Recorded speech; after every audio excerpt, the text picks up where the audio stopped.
Okay, this video is going to review domain and range quick. On this one, we got a bunch of vocab, including domain and range.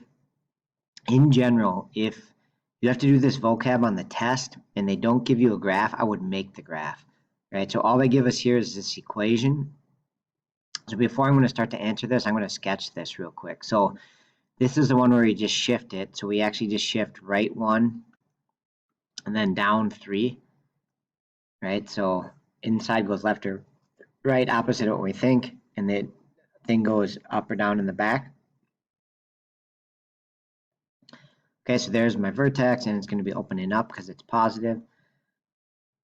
All right, sorry for the poor graph there, but the domain is what is possible for x, and since it goes forever out in each direction, even though it doesn't look like it because it's going up really fast, but if we extended it long enough, we would get any x number in the negative side or any next number on the positive side. And so the domain is called all real numbers.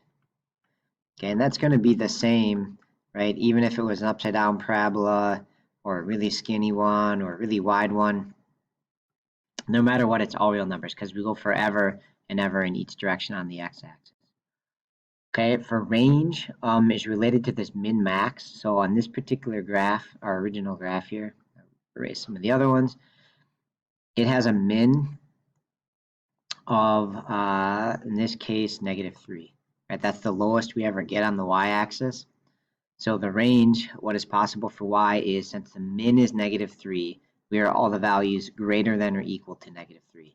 Okay, and visually you can see we start at -3 and then we get bigger. We get positive and go up from there. So the range is y numbers greater than or equal to -3. Okay, one more example here quick.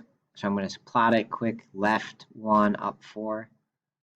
And then this one's going to be upside down. So sorry, that's a poor drawing. It actually should probably be a little bit more stretched, but anyways, hopefully you get the idea. Domain is the same again, all real numbers.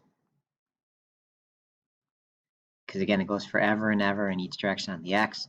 And then on the y, this time we have a max of 4, right? The y is a max of 4. So when we do range, we're going to compare y to 4. And since the max is 4, we say less than or equal to 4. Right? And again, visually on the y, we start at 4 and then we go down. 3, 2, 1, 0. So those are all the numbers less than or equal to 4. All right, that's it. Quick review of domain and range. Hopefully that helps.